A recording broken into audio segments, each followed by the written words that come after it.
안녕하세요. 도와들 아빠입니다. 원래 지금쯤은 CPI나 중간선거, 뭐 금리 인상이 어쩌고 저쩌고를 얘기를 해야 되는 시점인데 지금 FTX 참사 때문에 모든 이슈가 다 묻혀버리고 있습니다.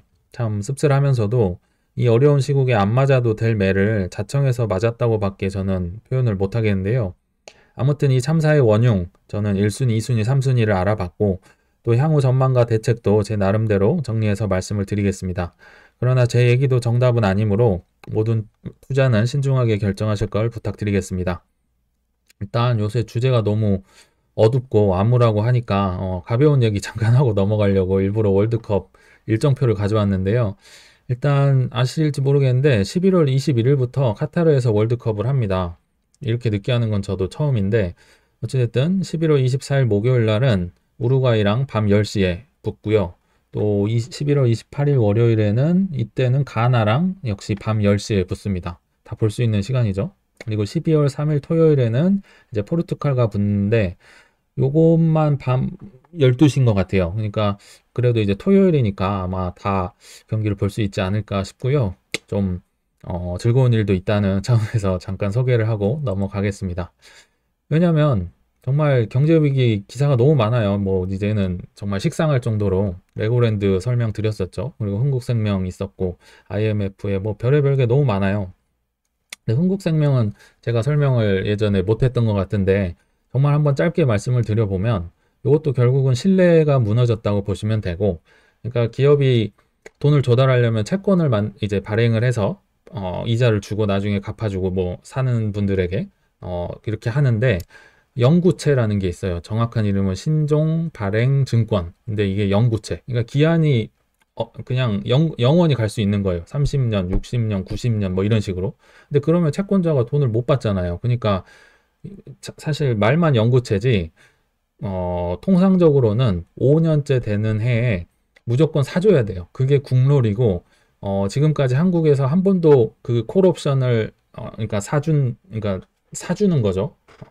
그렇게 안 했던 적이 없는데 지금 흥국생명이 처음으로 그 룰을 깨고 암묵적 룰을 깨고 이제 돈을 못 주겠다, 나 못 사겠다 해버린 거죠. 그러니까 이 돈을 빌려줬던 채권자들이 이제 붕 뜬 거고, 이건 정말 있을 수 없는 일이거든요. 예전에 한번 우리은행인가가 이렇게 한번 배째 한번 했다가 각 정부와 뭐 기업과 언론의 포화를 맞고 다음 분기인가 그걸 사준 걸로 알고 있어요. 그러니까 되게 특이한 건데 옵션이니까 뭐 해도 되고 안 해도 되는 게 아니에요. 무조건 해야 되는 건데 워낙 상황이 안 좋으니까 이제 나 못하겠는데 이렇게 나왔던 거고, 결국은 이런 신뢰들, 이것도 PF랑 부동산의 신뢰가 무너지니까 지금 이런 일이 계속 벌어지고 있죠. 이제 강북 노른자위 재개발도 유찰, 이건 이제 둔촌주공 그때 사태였던 거고, 뭐 한전 같은 공기업도 뭐 지금 신뢰가 없으니까 채권 못하고, 그러니까 은행한테 뭐 빌릴 수밖에 없어요. 2조 대출을 했고. 그러니까 채권 시장이 무너진다, 공기업과 나라가 디폴트가 된다, 이러면 난리가 나니까 이거를 이제 차단하고자 안간힘을 쓰고 있다. 파월도 뭔가 깨질 때까지 금리를 올릴 거다. 근데 미 경기 침체 가능성 100%다. 암울한 거밖에 없죠. 중러 뭐 정크본드 내년 디폴트 위기. 무슨 정크본드만 위기일까요? 내년 나라 전체가 위기일 것 같은데요. 그리고 IMF가 방글라데시에 6.1조를 지원했다. 아실지 모르겠는데 올해만 파키스탄, 스리랑카, 방글라데시 세 개가 지금 다 IMF 지원을 받게 됐어요.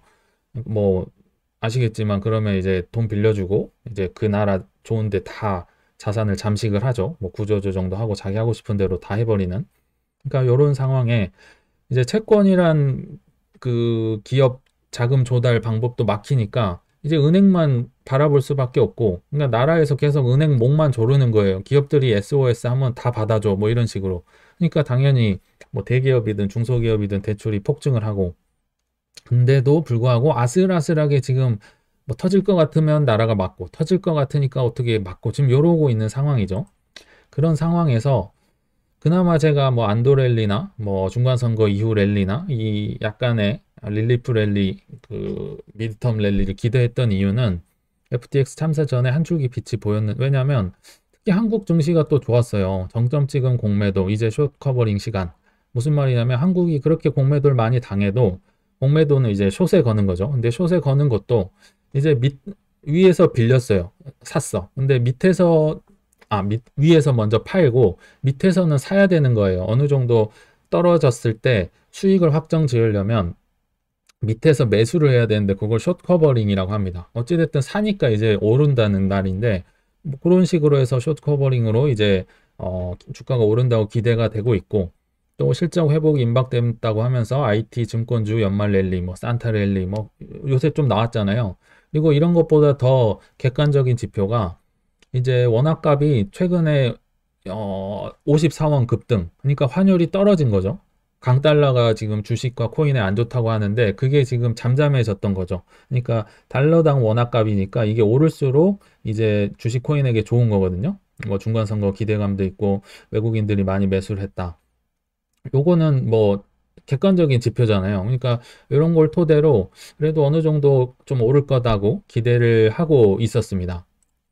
게다가 저는 요 기사를 보면서 음 이제 와이프한테 어 우리 아이들 거 아이들 거 네이버 주식이 있었는데 그거 팔고 뭐 코인베이스든 비트코인이든 좀 사면 좋겠다 이렇게 얘기를 했었거든요. 뭐 실제로 했는지 모르겠는데 왜냐하면 대폭락장 온다고 뭐 지금 위험하다 난리인데 한국 증시만 뭐 이게 뭐 엄청나게 많이 올랐다고 할 수 없는데 정말 기묘한 강세장 잠깐 이렇게 오르더라고요.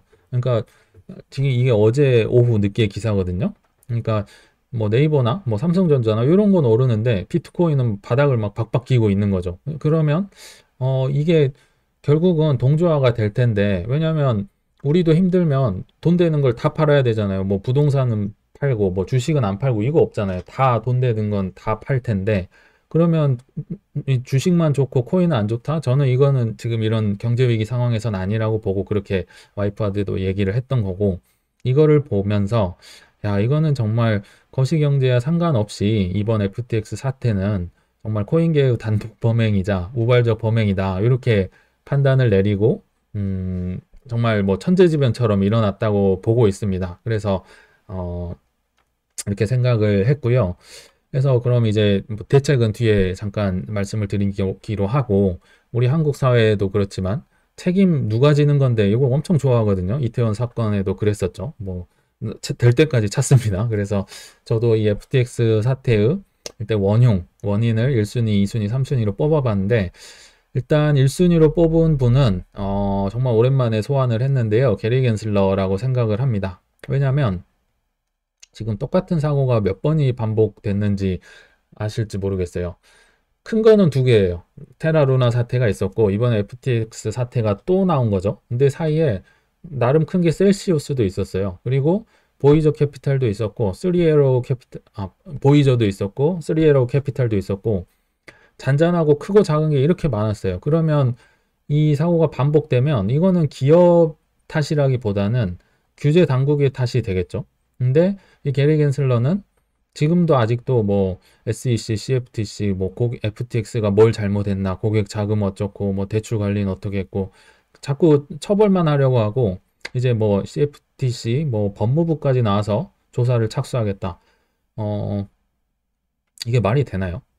일단은 뭐 막 처벌을 하고 막 다 휘젓고 리플 소송하고 고소하고 하는데 문제는 기준도 없으면서 뭘 조사를 한다는 건지 뭐가 위험하고 뭐 얼마까지 비율이 있어야 되고 준비금을 뭐 아니면 뭐 5천만 원까지 뭐 보호를 해준다든지 뭐 뭐 담보를 뭘로 잡으라든지 뭐 디파이나 하면 안 된다든지 뭐 이런 규제나 법도 없으면서 자꾸 조사만 한다고 니네 위험했잖아 이런 식이잖아요. 그러면 이 책임은 이런 허들을 안 만든 게리 겐슬러의 책임이지 기업인들의 책임은 저는 아니라고 봅니다. 지금 상황까지 와버리면은.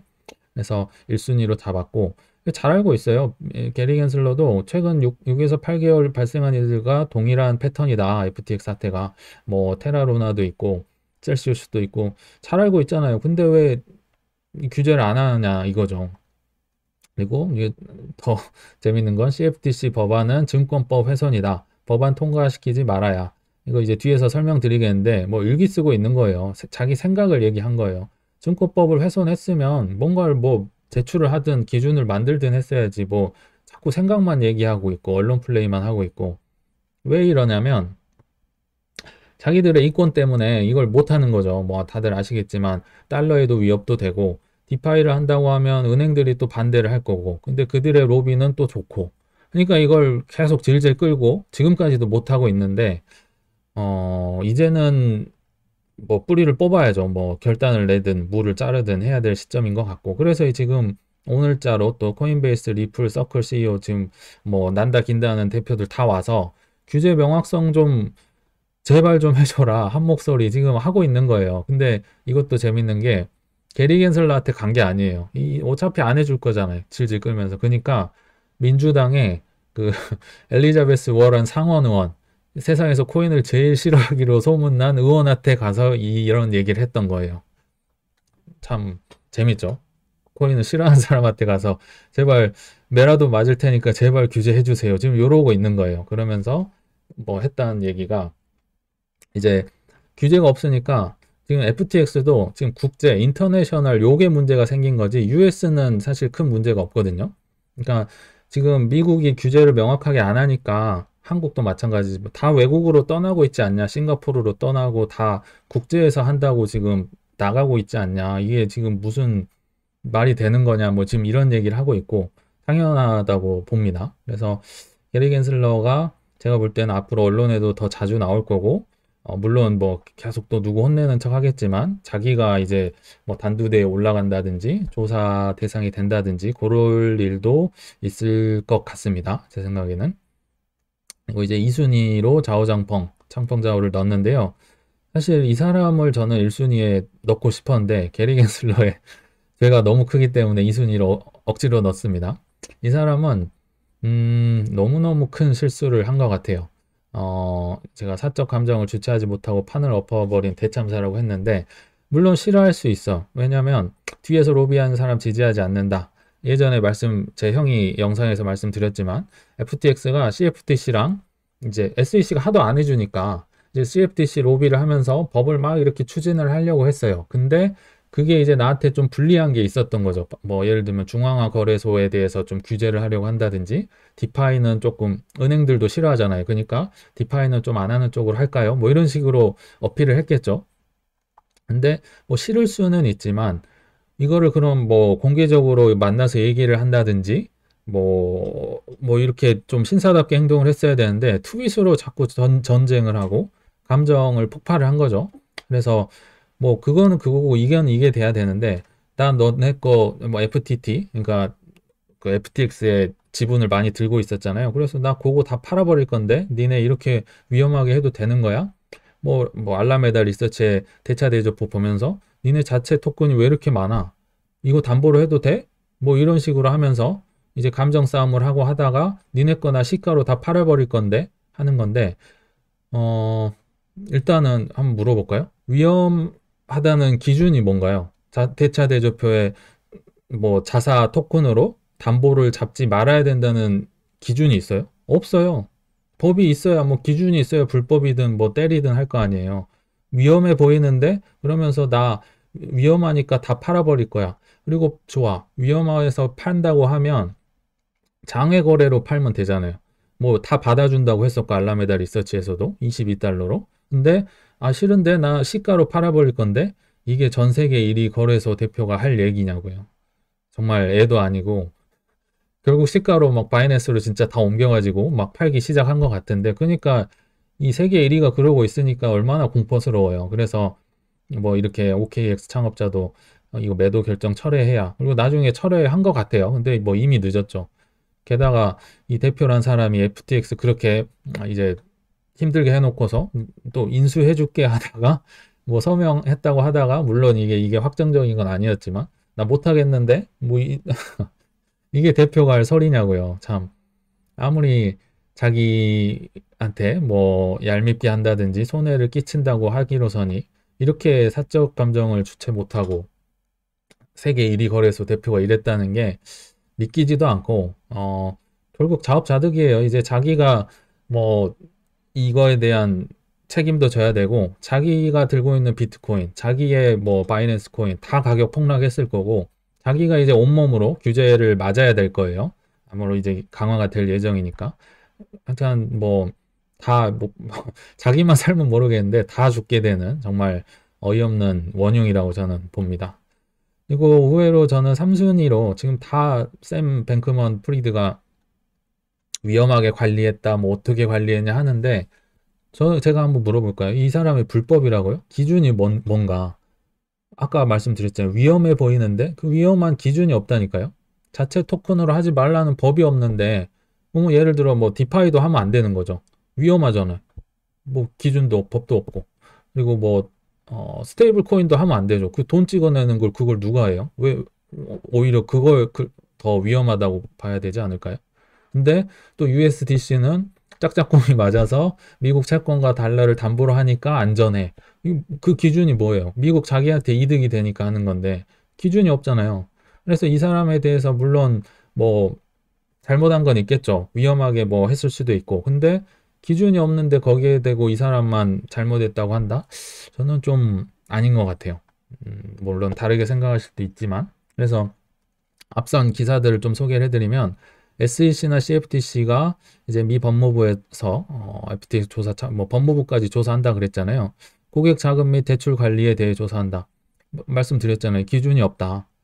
조사해서 어쩔 건데 뭐 불법이든 뭐 이렇게 뭐 준비금 비율이 있든 뭐 얼마까지 보호된다든 뭐 이런 게 전혀 없는데 헛수고다. 그리고 미 게리 겐슬러도 증권법 이제 CFTC 법안은 증권법 훼손이다. 아까 제가 일기 쓴다고 했잖아요. 이제 내용을 가져왔거든요. 현행 증권법을 훼손한다고 생각한다. 생각이에요, 생각. 지나치게 가벼운 접근 방식 역시 문제였다. 가볍고 무거운 걸 누가 판단을 하는 거고, 어, 그러니까 그냥 FTX가 CFTC 나한테 안 오고 CFTC 로비에서 막 하려고 하니까 그게 기분 나빴던 건데, 뭐 그러면 자기가 먼저 빨리 하든지 참. 그래서 샘 대표도 물론 잘못한 게 있지만 앞선 1순위, 2순위보다는 적다. 저는 이렇게 일단 생각을 합니다. 이건 이제 기타 번외인데요. 순위권 밖으로 이 거슬리는 파리 같은 존재, 약간 얄미운 신우이라고 할까요? 이런 분이 하나 있어서 그냥 플러스 알파로 소개를 해드리면 저스틴 선입니다. 바이낸스로 8천만 불 스테이블 코인 입금. 이거 왜 했을까요? 어제의 기사거든요. 제가 볼 때는 지금 바이낸스가 거의 뭐 무소불위의 권력을 휘두르고 있었죠. FTX 대양 뭐 조금 마음에 안 드니까 쳐버리고 알랑방구를 끼고 아첨을 한다고 저는 생각이 들거든요. 왜냐하면 자기가 거래소 두 개나 있어요. 폴로닉스도 있고 후오비도 있고. 근데 굳이 바이낸스로 보내서 뭐 거래를 하고 뭐 사고 판다는 거는 나 니네 거래소 많이 이용하고 나 좋게 생각해 친하게 지내자. 저는 이렇게밖에 생각이 안 되고요. 또 이분이 그러니까 FTX가 위기에 있으니까 갑자기 전통금융 산업 뭐 책임감 본받아야 하면서 책임감을 운운합니다. 나는 책임감 있고 FTX 너는 책임감 없고 이런 얘기를 하는 거죠. 그리고 이제 드디어 해서는 안 될 말을 하는데 후오비 글로벌은 나 이제 탑3 됐네. FTX 없어졌으니까 자리 탈환. 아, 이 참 참사 중에 이런 얘기를 해야 됐을까? 야, 참 이거는 정말 아닌 것 같고요. 좌우장펑 제안했다. 이제 머클트리 준비금 증명에 동참하겠다. 좌우장펑이랑 저스틴 선이랑 둘 다 난리 났죠. 지금 자기들이 무슨 짓을 한지 모를 거예요. 근데 이제 이제서야 현실을 깨달은 거죠. 기분 내고 막 사람 다 때리고 했는데 이제 뭐 앞으로 뭐 뻔하잖아요. 이제 규제 들어올 거고 태클 들어올 거고 하니까 좌우장펑이 이제 뭐 우리 뭐 안전하다 하면서 준비금 뭐 만들고 하는데 이제 저스틴 선 뭐 나도 하겠다 지금 뭐 같이 뭐 묻어가려고 하는 거고 FTX와 유동성 위기 극복 솔루션 구축 시작 했다고 하면서 이제 FTX에 뭐 트론 거래 재개됐다 출금 지원도 작업 중 근데 제가 보면 아직 안 되는 것 같아요. 아직 입출금 지원이 뭐 트론이나 뭐 트론 계열로 뭐 하려고 노력을 하는 것 같아요. 트론, 뭐 선, 저스트, 뭐 비트토렌트 뭐 이런 거 있잖아요. 근데 아직은 안 되는 것 같은데 물론 뭐 좋은 의도로 했다고 치더라도 이런 얘기를 하면서 한다는 자체가 참 좀 별로다. 파리가 같다고 제가 좀 심하게 얘기를 했는데 참 이분의 생명이 얼마까지 갈지 모르겠지만 이렇게 해서는 오래 갈 수 없다. 이렇게 왼쪽 붙었다 오른쪽 붙었다 자기 마음대로 왔다 갔다 하면 얼마나 이게 신뢰를 잃지 않을까 개인적으로 생각을 합니다. 그리고 그래서 그런지 저스틴 선의 힘으로 지금 FTX 거래소가 미국판 가두리장이 됐습니다. 지금 여기에 물린 사람이 얼마나 많아요. 지금 이 상황에서 트론 나는 내 거는 할 수 있게 해줄 건데 하니까 가두리인데 비트코인 지금 트론이 1000%가 넘게 올라 버렸어요. 1000%가 넘게. 이걸로 하면 어떻게라도 보낼 수 있을까 싶어서 사람들이 사는 거죠.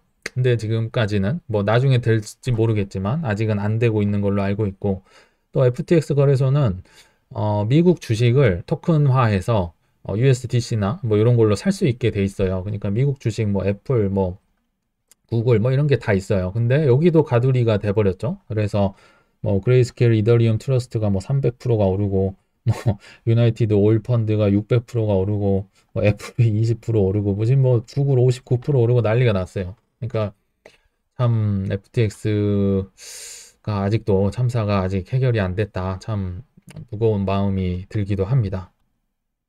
그래서 일단은 뭐 상황은 이렇고 원흉도 알아봤고 그럼 향후 뭐 대책은 어떤가? 뭐 사실 마땅한 대책이 있진 않은데 그나마 이제 제 선에서 한번 말씀을 드려보면 일단은 저는 순서가 이 순서대로 온다고 생각을 하거든요. 비트코인, 주식, 부동산 순으로. 그러니까 이게 오르면 이게 뒤에 오르고 뒤에 오르고. 근데 이게 떨어지면 이게 떨어지고 이게 떨어지고. 근데 물론 비트코인과 주식은 거의 동조화가 돼서 거의 같이 간다고 보고 부동산은 조금 텀이 있다고는 보는데 최근에 이것도 너무 빨라졌죠. 이것도 정말 빨리 떨어지더라고요. 근데 이게 그래서 7월 21일 기사에서도 뭐 기자들도 알고 있나 봐요. 비트코인 주식 다음은 부동산? 그러니까 이 순서대로 이제 떨어진다는 말인데 이게 이제 통계나 확률적으로 맞다고 하면 우리의 행동은 어떻게 돼야 되나? 일단 비트코인은 저는 먼저 매를 맞았다고 생각합니다. 폭락이 먼저 왔습니다. 의도치 않게. 원래는 더 올라갈 거라고 저는 봤는데 오히려 한국 주식은 멀쩡하게 있고 코인만 훅 떨어졌죠. 그러면 다음 차례는 주식, 그 다음은 부동산이 아닐까. 그래서 그렇게 생각을 하거든요. 근데 그래서 주식이나 더 뒤에 있는 부동산이나 뭐 채권이나 뭐 예금 적금, 보험 뭐 이런 것들을 팔아서 이제 앞에 있는 것들을 뭐 산다든지 아니면 뭐 적어도 뭐 가난을 면하고자 이제 유지하는 차원에서 뭐 현상 유지하는 차원에서 그렇게 뒤에 있는 것들을 팔면 어떨까? 이게 제 생각인데 앞서 예전 영상에서 말씀드렸지만 매우 어렵습니다. 손절은 더더욱 어렵고요. 왜냐하면 이미 이분들도 다 너무 많이 떨어졌다고 생각을 하고 있거든요. 특히 부동산 느리게 온다고 하는 것도 지금 뭐 곡소리 맨날 기사 오잖아요. 근데 아무리 그게 많이 떨어졌다고 쳐도 비트코인보다 많이 떨어졌을까요? 최근에? 저는 아니라고 보거든요. 이거 더 떨어질 것 같습니다. 그래서 이렇게 일본의 해결책을 제시를 한 건데 현실적으로 이건 어렵습니다. 저도 해봤는데 정말 어렵습니다. 정말 내 팔을 뭐 정말 때리는 뭐 이런 느낌이니까 정말 어렵고 두 번째로 확실한 건 코인 매도는 좀 늦지 않았을까 좀 아쉽긴 하지만 뭐 안도렐리나 이런 게 좀 더 있었으면 좋겠는데 혹시라도 나중에 더 있으면 뭐 그럴 리는 좀 높지 않다고 보지만 뭐 코인이 갑자기 다른 것들 놔두고 혼자 오른다 그러면 당연히 털어내는 게 맞는 건데 지금 코인을 매도하기엔 좀 늦었다. 그래서 현실적인 대안은 좀 뭐 비상금으로 뭐 조금씩 뭐 비트코인을 사거나 뭐 이럴 수는 있지만 그것도 대세에는 큰 영향은 없고 제가 볼 때는 좀 버티는 게 좋지 않을까 이런 생각을 해봤습니다. 물론 각자에 맞게 판단을 하시는 거고 이거는 제가 이제 대책이라기보다는 팁인데요. 어, 저를 인간 지표로 쓰라는 겁니다. 저도 한번 생각을 해봤거든요. 근데 우연찮게 제가 이렇게 뭐 작년 저를 오래 보신 분은 아시겠지만 제가 뭐 가족이든 지인이든 뭘 팔았다고 할 때마다 그때가 단기 고점이었더라고요. 그래서 오래 보신 분은 한번 생각을 해보시면 제가 예전 글 쓸 때 작년 10월쯤에 디센트럴랜드 팔았다 우리 가족들 뭐 이렇게 얘기를 했었거든요. 그때 페이스북이 메타버스 한다고 막 디센트럴랜드 샌드박스 폭발하고 난리 났을 때 있잖아요. 막 7,000원 가고 그때가 단기 고점이었고 그러니까 다른 코인들도 그때가 다 단기 고점이었어요. 물론 만화 때문에 이제 상대적 박탈감을 느꼈던 거지. 그때가 최고점이었고 단기 고점이었고 훅 떨어졌거든요. 그 이후에 진리카 기억나시나요? 올해 한 3월이었던 것 같아요. 그래서 진리카가 뭐 한 40원 뭐 박박 기고 있다가 뭐 결국은 280원인가까지 올라갔었고, 그때도 이제 가족들이나 뭐 지인들이 많이 팔았어요. 그래서 뭐 소고기 사 먹었다 뭐 기억나실 분들이 있겠죠. 그랬었고, 그 이후로 또 이제 다 같이 폭락이 왔었고, 이번에는 금액은 크지 않았지만 뭐 최근이었죠. 와이프의 도지를 팔았다 고 얘기를 드렸었는데, 그때 이후로 이제 이런 또 폭락이 왔네요. 이게 뭐 우연일 수는 있는데 제가 참 인간지표 같다. 단기 고점은 잘 어떻게 뭐 어떻게 표현할지 모르겠지만, 그래서 이거는 그냥 재미삼아 저를 활용하셔라 하는 차원에서 일단은 소개를 드렸습니다. 그래서 이제 결론에 왔는데, 결론은 지금 올해가 역사를 새로 썼다고 제가 표현을 했어요. 이 차트가, 그래프가 뭐냐면 분기별 비트코인의 손익률 차트입니다. 그래서 플러스는 초록색이고 마이너스는 빨간색으로 표시가 됐어요. 근데 왜 역사를 새로 썼냐 했냐면, 아직 올해가 끝나진 않았지만 빨빨빨빨 이렇게 마이너스가 4분기 연속으로 온 거는 비트코인 역사상 없었어요. 한 번이라도 초록색이 있었습니다. 그 암울했던, 기억나실지 모르겠는데 18년에도 플러스가 있었는데 올해는 이대로 끝난다면 다 마이너스입니다. 그러니까 이제 역사를 썼다고 했고요. 그래서 결론을 보면, 이왕 이렇게 된 거 규제랑 규제는 진짜 다 정하고 가자. 어차피 최저점 왔고 지금 연중 최저입니다. 그리고 이렇게 된 거 뭐 규제부터 뭐 그냥 차분하게 생각을 하고 할 거 다 하고 가자. 이런 게 낫지 않을까 이런 생각을 해봤고요.